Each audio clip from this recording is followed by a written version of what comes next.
சகிஷன் sir, இப்போது எல்லாருமே ஒரு ஒரு ஒரு நபரை குற்றம் சாட்டுறாங்க. அதாவது கட்சி காமா போயிட்டுது, பிரச்சனைலாம் போயிட்டுது, 3வது இடத்துக்கு போனாலும் கூட பெரிய சலசலப்பு இல்லாமல் இருந்துச்சு. லீமா ரோஸ் என்கிற தனி நபர் ஆனதான் இத்தனை பெரிய பிளவு ஏற்பட்டிருக்கிறது.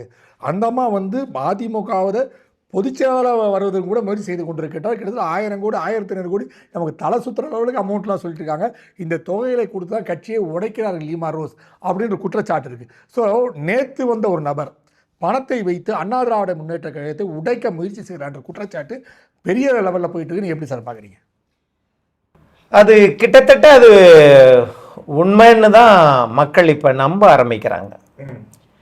தாவேகா என்கிறது புரட்சித் தலைவர் எம்ஜிஆரினுடைய வெற்றியை, வரலாற்றை, அவர் கடந்து வந்த பாதையை யாராலையும் பீட் பண்ணலாம் முடியாது, முடியவும் கூடாது என்று நினைப்பவன் அடியேன்.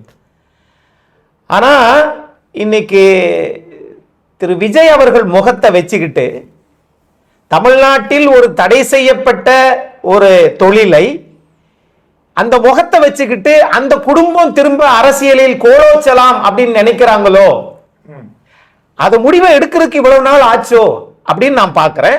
ஆகவே திரு விஜய் அவர்களுக்கு அந்த குடும்பம் வளர்ச்சி பெற்றால் அது தமிழ்நாடு தேயும், பல குடும்பங்கள் நடுத்தெருவுக்கு வரும். அதற்கு தமிழ்நாடு முதலமைச்சர் நீங்க தூக்கி சமக்க வேண்டிய நிலை வரும்.